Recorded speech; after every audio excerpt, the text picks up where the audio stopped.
तो आप कल हमने जो जितना मैं आपको पढ़ाया था मैथ में, आपका बहुत अच्छा गया है मैथ। आप भी उस पर विश्वास करते होंगे और आपने जितना मेरा वीडियो देखा होगा, चाहे मैंने मॉडल सेट पढ़ाया था या क्वेश्चन बैंक पढ़ाया हूँ, पर आपका कम से कम 80-90 नंबर तो जिस बच्चे ने सिर्फ मेरा नवंबर से जो जुड़े होंगे एक महीने के लिए, वो एक महीने में 80-90 नंबर का काम किया। 80 नंबर तक गारंटी था वहाँ से, पर अब मैंने दिखा 80 नंबर से क्वेश्चन ज़्यादा का हम लोग ने वहाँ से स्कोर किया है, सिर्फ मात्र एक महीने का पढ़ाई में। अब समझिए जो बच्चा शुरू से पढ़ा है, तो बाकी बच्चे ने मेरा 100 में 100 स्कोर किए हैं। कुछ लोग थोड़ा पेपर मतलब लेट से मिला, कुछ वहाँ से सिस्टम में थोड़ा गलती हुआ, जल्दी पेपर छीन लिया गया, या पेपर लेट से मिला, थोड़ा उनको तकलीफ हुई। बाकी प्रॉपर बच्चे ने पूरा 100 में 100 किया है। और आप लोगों ने जो ऑनलाइन प्लेटफॉर्म पे थे, मेरे भोकरे गुरुकुल आश्रम पे जुड़े थे, उन बच्चों को भी बहुत बेनिफिट हुआ होगा। अगर आपने देखा होगा तो जाके अपना क्वेश्चन पेपर देखिएगा, कितने क्वेश्चन पेपर देखिएगा, सारे क्वेश्चन ऑब्जेक्टिव का भी एक भी क्वेश्चन सिंगल नहीं छूटा है। मैं पहले ही बोला था कि 50 में 50, और उन्होंने बोला था ये वरदान बच्चे। चलिए साइंस का पेपर है, मैं थोड़ा सा शॉर्ट से एक वीडियो बनाता हूँ और अपलोड कर देता हूँ, और आप देख लें। आपने देखा भी होगा, पढ़ा भी होगा। ये बहुत देखिए, इसमें से बहुत सारे प्रश्न पूछे जाते हैं। पहले चलिए मैं समझता हूँ दर्पण लाइट, जो हमारा लाइट चैप्टर है फिजिक्स का, प्रकाश वाला, उसमें देखिए प्रकाश के परिवर्तन के कितने नियम? 2। अपवर्तन के कितने नियम? 2। याद रखेगा, याद रखिएगा। प्रकाश के परिवर्तन के नियम भी 2 होते हैं, अपवर्तन के भी नियम 2 होते हैं। और वहाँ से क्वेश्चन पूछ लिया था कि प्रकाश का परिवर्तनांक का फॉर्मूला क्या होता है? तो sin I बटा sin R। याद रखेंगे, sin I बटा sin R। और चलिए अब मैं ट्रिक सिखा रहा हूँ कि किस दर्पण में छोटा प्रतिबिंब बनेगा, किस में बड़ा बनेगा। तो देखिए अवतल और उत्तल, इसी में से क्वेश्चन फंसता है। तो देखिए जिसका नाम बड़ा है उसमें बड़ा प्रतिबिंब। तो अवतल का नाम देखिए कितना है? अवतल 4 अक्षर, उत्तल 3 अक्षर। ये छोटा है, ये बड़ा है, तो छोटा अक्षर का नाम है उत्तल दर्पण, तो छोटा प्रतिबिंब बनेगा। और ये अवतल बड़ा नाम है, तो बड़ा प्रतिबिंब बनेगा। याद रहेगा क्वेश्चन। छोटा किस दर्पण में छोटा प्रतिबिंब? तो उत्तल में। किस दर्पण में बड़ा प्रतिबिंब? तो अवतल में। नाम में ही रखा है, अवतल बड़ा नाम तो बड़ा प्रतिबिंब, उत्तल छोटा नाम तो छोटा प्रतिबिंब। अब दर्पण का उपयोग से भी क्वेश्चन पूछेगा। दर्पण का उपयोग कहाँ कहाँ होता है, आराम से बना लीजिएगा। एक याद रखिएगा बात, उत्तल दर्पण का उपयोग सिर्फ एक ही जगह होता है। कहाँ पे? और इसका उत्तल दर्पण का उपयोग मात्र सिर्फ एक जगह करेंगे आप। कहाँ कहाँ ऑप्शन बढ़ेगा? पूछे चालक या वाहन या ड्राइवर के बगल में साइड मिरर के रूप में किस दर्पण का उपयोग होता है? उत्तल दर्पण। अब बाकी कहीं भी पूछ ले तो अवतल दर्पण पर टिक कीजिएगा। कुछ भी पूछ ले, जैसे मैं लिख दिया हूँ बाकी जगह, जैसे अवतल दर्पण का उपयोग कहाँ कहाँ होगा? हजामत बनाने में, सैलून में, दांत का डॉक्टर में, आँख का डॉक्टर में, कान का डॉक्टर में, जो भी पूछ ले, सोलर कुकर में, गाड़ी के हेडलाइट में, हेडलाइट को अग्रदीप बोलते हैं, सब जगह अवतल दर्पण का उपयोग। यहाँ से भी क्वेश्चन आपका फंसेगा कि प्रिज्म से होकर श्वेत प्रकाश गुजरती है तो कौन सा रंग का तरंग दैर्घ्य ज़्यादा होता है, किसका तरंग दैर्घ्य कम होता है, जिसको हम लोग लैम्डा बोलते हैं, और किसका झुकाव ज़्यादा होता है, किसका झुकाव कम होता है। तो देखिए पहले तो सूर्य के जो श्वेत प्रकाश है उसमें 7 रंग होते हैं। कितने होते हैं? 7 रंग होते हैं। यहाँ से भी क्वेश्चन करके पूछ लेता है। अब ये प्रिज्म से होकर गुजरेगा, प्रिज्म से, तो सबसे जो नीचे झुकेगा ना बैगनी, और सबसे झुकाव कम होगा लाल का। प्रिज्म से होकर गुजरने पर किस रंग का तरंग दैर्घ्य, किस रंग का झुकाव सबसे ज़्यादा होता है? तो बैगनी का। किस रंग का झुकाव सबसे कम होता है? तो लाल का। अब उल्टा होगा, तरंग दैर्घ्य में उल्टा होता है। बैगनी का झुकाव ज़्यादा होता है तो इसका तरंग दैर्घ्य कम होता है। ठीक, मैं लिख भी दिया हूँ। और जिसका झुकाव ज़्यादा नहीं होता है, ना के बराबर, ऐसे लाल का रंग झुकाव बहुत कम होता है तो उसका तरंग दैर्घ्य ज़्यादा होता है। तरंग दैर्घ्य ज़्यादा होता है इसीलिए उसका झुकाव कम होता है, और तरंग दैर्घ्य इसका कम होता है इसके लिए झुकाव इसका ज़्यादा होता है। अब देखिए यहाँ से क्वेश्चन ये लिख भी दिया हूँ, अब पढ़ लेंगे।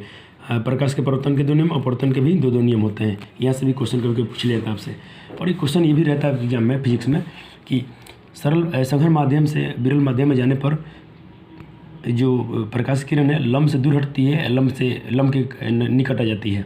तो याद रखिएगा, जब सघन माध्यम से, यानी पानी से, सघन बोलता है पानी को, माध्यम से विरल माध्यम में, विरल बोलते हैं हवा को, विरल माध्यम में प्रवेश करेगी तो अभिलंब से दूर हट जाती है। अभिलंब देखिए ये हो गया सघन माध्यम, यहाँ से जब जाएगी ना तो इसको ऐसा आना चाहिए था, लेकिन इससे दूर हट जाएगी। ये आपका लंब हो गया, अभिलंब, यहाँ से दूर हट जाती है। दूसरा कंडीशन याद रखिएगा, जब विरल माध्यम से, जब प्रकाश विरल माध्यम से सघन माध्यम में प्रवेश करेगी तो अभिलंब की ओर झुक जाती है। ये इसको ऐसे जाना चाहिए सीधे, लेकिन ऐसे जाती है। इसीलिए हमको पानी में कोई वस्तु तिरछा दिखाई देती है, इन्हीं सब कारणों के कारण। अब अपवर्तनांक से भी क्वेश्चन पूछा था कि सबसे अपवर्तनांक किसका ज़्यादा होता है? तो हीरा का अपवर्तनांक। निर्वात का अपवर्तनांक कम होता है, हवा का क्या बोलते हैं अपवर्तनांक कितना होता है। ठीक, और बाकी का भी देख लीजिए। ज़्यादा क्वेश्चन हीरा से ही पूछता है, और जल से, जल का अपवर्तनांक कितना होता है, हवा का, इसको आप याद रखेंगे। प्राथमिक रंग में आप याद रखेंगे कौन कौन से रंग आते हैं। प्राथमिक रंग में आपका लाल रेड, ग्रीन यानी हरा, ब्लू यानी नीला। ठीक, द्वितीय रंग में आते हैं रेड प्लस ग्रीन, यानी दो रंगों से बन के जो एक नया रंग बने, दो वर्णों के रंग से एक नया रंग बनता है, उसे हम लोग द्वितीयक वर्ण बोलते हैं, यानी सेकेंडरी कलर। ये प्राइमरी कलर है, सेकेंडरी कलर, और ये पूरक रंग है। आर प्लस बी आपका मैजेंटा बनता है, ग्रीन प्लस ब्लू आपका पीकॉक बनता है, आर प्लस बी प्लस जी तीनों मिला देंगे तो श्वेत रंग बनता है। और श्वेत रंग होता क्या है, जिन दो वर्णों के मिलाने से श्वेत रंग बन जाए पूरक रंग कहलाते हैं।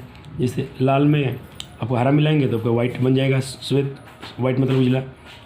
और देखिए पीला, येलो मतलब पीला, और पीला और ब्लू मिलाएंगे नीला तो वाइट बन जाएगा। और ये आपका ग्रीन और मैंने थी एम बोले तो मैंने मैजेंटा मिलाएंगे तो आपका फिर से वाइट बन जाएगा। तो ये पूरक रंग होते हैं। ठीक है, अब चलिए मैं आपको बता दूं, दृष्टि दोष से क्वेश्चन पूछते हैं, बच्चे बहुत फंसते हैं कि, इसलिए मैं इसका ट्रिक बताता हूँ आपको, इसमें आप ट्रिक से फंसेंगे नहीं। पूछता है कि किस दोष में कौन सा लेंस लगाएंगे। तो मुख्य रूप से दो ही क्वेश्चन फंसता है, एक निकट दृष्टि दोष से पूछेगा या दूर दृष्टि से। तो देखिए निकट से आप याद रखिए, निकट, अवनी याद रखिएगा, अवनी, अवनी, अव मतलब अवतल, निकट दृष्टि दोष में अव, नी से याद रखिएगा अवनी, नी से निकट दृष्टि दोष, तो उपचार के लिए कौन लेंस, अव यानी अवतल।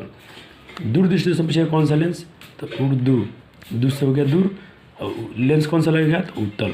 ठीक है ना, ये आपका दर्पण सूत्र है। ठीक है, ये आपका आवर्धन सूत्र है, ये आपका लेंस सूत्र है। ठीक है ना, इसको याद रखेंगे आप। प्रिज्म में कितने सतह होते हैं, तो 5 याद रखिएगा। वायुमंडल में कौन सा रंग का प्रकीर्णन सबसे अधिक होता है, तो नीला रंग का। इसीलिए बोलता है कि वायुमंडल का आकाश का रंग नीला क्यों होता है, याद रखिएगा, क्योंकि उसमें नीला रंग का प्रकीर्णन सबसे अधिक होता है। इसीलिए प्रिज्म में श्वेत रंग होते हुए भी वहाँ नीला रंग ज़्यादा दिखाई देता है। निर्वात प्रकाश की चाल क्या, ये आपका याद रखेंगे। बैटरी से किस प्रकार की धारा निकलती है, तो दृष्टि धारा। एसी क्या है, अल्टरनेट करंट है, जो हमारा विद्युत बिजली से आती है। विद्युत धारा उत्पन्न करने की युक्ति क्या कहते हैं, तो जनित्र। एक कूलम में आवेश में इलेक्ट्रॉनों के समय कितना होते हैं, तो इतना याद रखिएगा। इलेक्ट्रॉन पर कितना आवेश होता है, तो अपनी इतने याद रखिएगा इसको।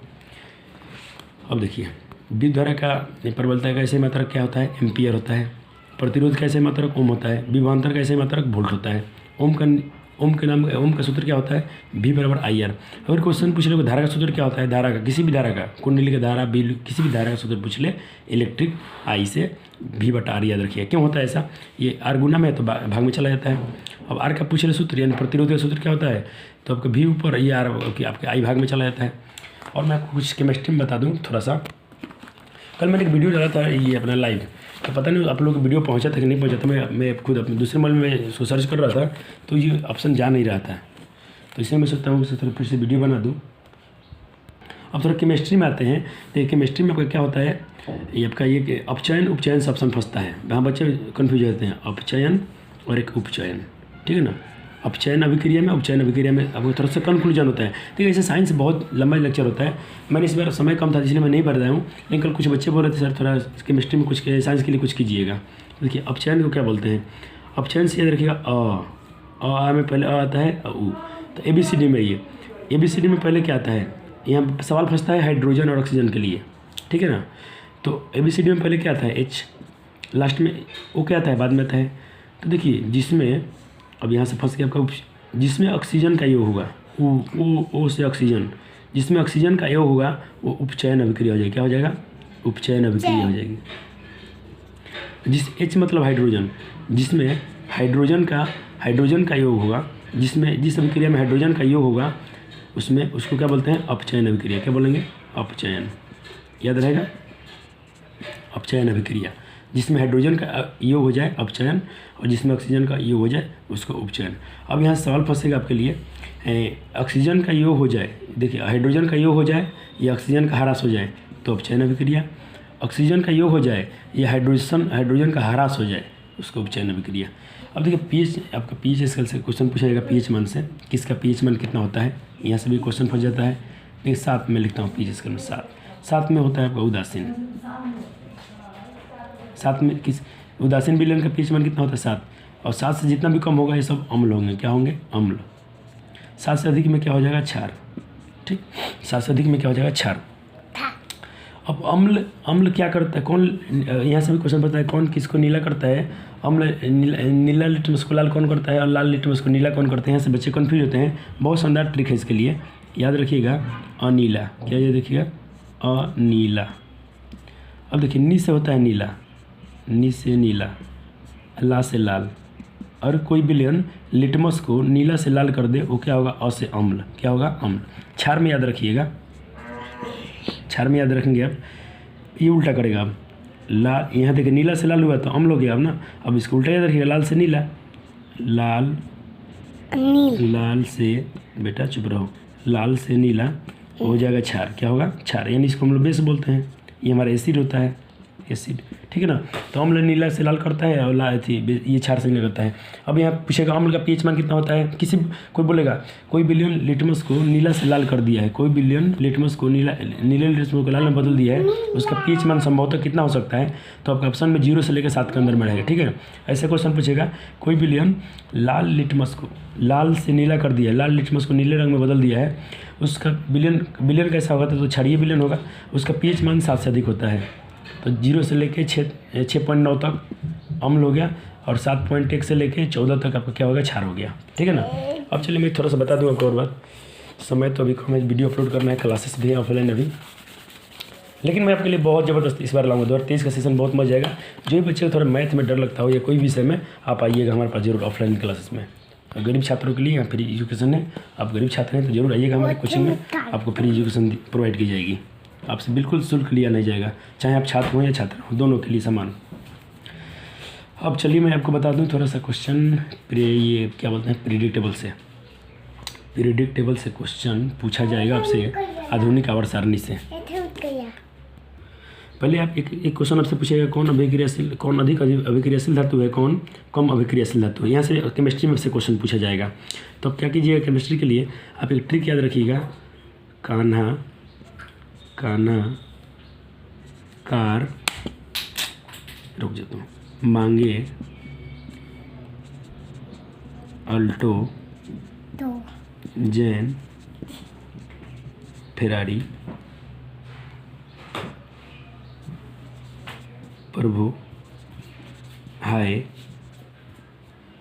फेरारी प्रभु हाय, क्यों हजूर आज आओ। अब का से याद रखिएगा कि सोडियम से एन ए मतलब सोडियम, एन ना से एन ए याद रखिएगा, का से याद रखिएगा सी ए, मांगे मतलब एम जी याद रखिएगा, ट्रिक है ये।